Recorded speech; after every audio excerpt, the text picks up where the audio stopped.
Hello, hello, hello. Hey, listen, I just got off a long call earlier this morning with one of my leadership clients. This guy is a top CEO, and one of the challenges we were talking about is one that we spoke about 2 years ago, and I knew it would come back to haunt them, but you know, they kind of got away with it, but now it has come back. I want to tell you right now that there's no other single factor to grow a successful business than having A players. All right, and when I talk about A players in my other videos, I call them the haymakers, or I call them the guys who bring the bread home. These are the guys who are the top of what they do. Most importantly, these are the guys that after everything has been maxed, you've maxed your money, you've maxed your budget, you've maxed your operations, you have the newest things. This is what gives you the greatest leverage ever, and that is having A people on the team. So in today's videos, I want to tell you right now, hey, now is a time for A players. Post-COVID, you're going to have to do a real search in your heart, in your soul, everywhere deep inside, and ask yourself an honest question. Do I have A players? Do I really have people who are at that level where I know they will get me to the promised land regardless? Okay, now I'm going to share with you 7 attributes of great A players, and I want you to ask yourself honestly. This is one of those situations where you got to have some real honest leadership integrity to say, do I actually have A players? Okay, so number 1 attribute: great A players thrive on having big goals. They thrive on the scorecard. They thrive on knowing, hey, do we have something big we're aiming for here? Do we have something that is bigger than all of us? Okay, A players, anybody who's at the top of their game, they are out there because they're like, you know what? I need to know whether this thing is big enough and whether we are going to be winning or not.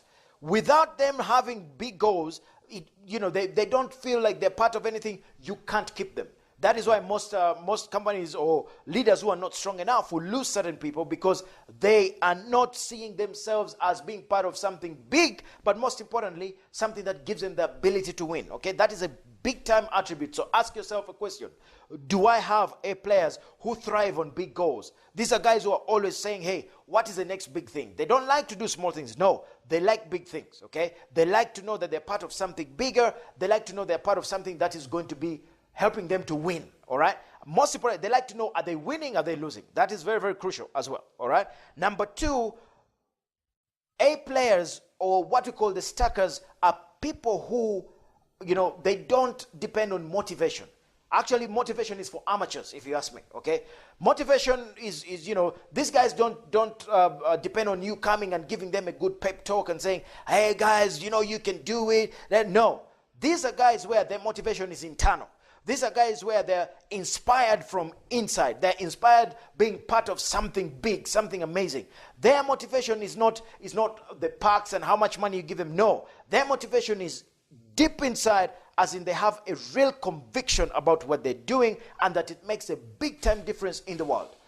The A players are not motivated by big motivation talkers, speakers. No, they're motivated by getting big things done. It is inside. It is introverted, okay? And they don't do motivation, they do inspiration, okay? Number 3 attribute for great A players is that they love report cards. They love to be measured. They love to know that they're winning. Let me give you a great example. If you remember when you were still a young person, this will determine whether you're an A player or not. When you are at the end of the school term, were you the kind who was excited about getting the report card, or were you the person who dreaded the report card? Because that determines whether you're an A player or not, okay?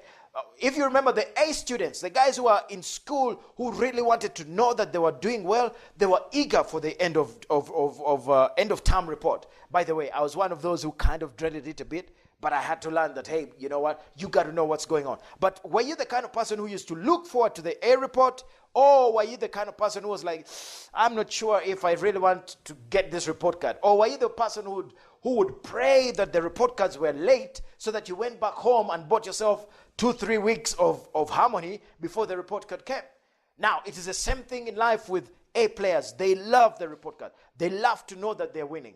If they get anything less than the best, they're like, you know what? This is not good enough, okay? They're bothered by it. They're bothered by not winning, okay? They love to be measured. A players, they don't wait for you to measure. They love to, they come and tell you, hey, how are we doing? How am I doing? I need to know, because they believe in winning. They believe in knowing before the end that they're winning. They don't wait for, okay, at the end to be told that, hey, dude, you never made it, okay? So that is crucial. That is very, very important for them. Number 4, A players are technically sound at what they do. Whatever position they're in, they know their stuff. They know their job better than anybody else. They do their job immaculately, splendidly, amazingly, perfectly well. Okay? They're not, they're not second guessing. No, they know their job very well. But also, whichever environment they go in, they learn easily. They know how, if it needs to adjust here, I got to learn this, I got to learn that. Bingo. They're good to go.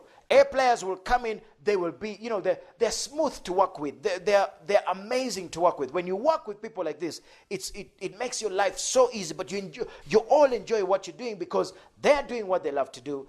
They are very good at it. Everything else just falls in place, okay? Number 5, A players are humble and yet macho. I want you to get that right. They're humble and yet macho at asking for help. Why? You'd think that because they're A players and on top of their game, they're not humble enough to ask for help. But also they know that for them to continue to be the best, they're willing to ask for help. They're willing to ask for coaching. They're willing to go to somebody if they don't know something and say, hey, you know what? I just don't know how to do this. My question to you is, I want you to look at the people you have in your company. You will notice that the guys who are the best are quick to go and find help. The guys who are not, they have ego issues and then they won't ask and then they're waiting for somebody to come and pull them, whatever it is. Now, A players know that it is in their best interest to learn something. So they're always asking themselves the question, what else can I do? What else is there to do? What else must I learn? They are macho and yet humble enough to ask for help. Number 6, and the final one, and the most important one, if you ask me, is that A players have got this habit of finding solutions or seeing solutions all the time. They see opportunities all the time. When there's a saying in the consulting side of things and when you go into organizations, when somebody keeps bringing you problems, the chances are that the job has outgrown them, okay? The job has outgrown them. They can't manage it anymore. Whereas A players always see opportunities. They're like, you know what is the opportunity there? They don't see problems. No, they're always looking at an opportunity to make something better. When something comes up and it's a challenge, they sit down and say, okay, what is this challenge telling me? What is it demanding of me? What do I need to do? And the moment they answer those questions, bingo, they turn the challenge into an opportunity. Now you tell me as a leader, who does not want to work with people like that? I know you and me know that if you have 90% of your team, which is quite high, on your team of people who are playing like that, everything else becomes much easier. I'll ask you an important question right now. How many of you know right now that you have people on your team that are costing you because they're not A players? You know what I'm talking about. How many of you know right now that you could do much better if you replaced 1 or 2 or 3 or 4 people on your team because they are not A players, because they make your work hard, because they don't give you the ability, they don't give you they don't allow you to be able to do what you love to do because you're always caught up following up on them. Okay? I know you know what I'm talking about. So, post-COVID, I want you to ask yourself a very, very sincere, open question. Do I have A players? That's number 1. Question number 2, is there something I'm doing right now that I don't need to be doing? Question number 3, are there things that I'm spending my time on that somebody else would take off my desk if they were an A player?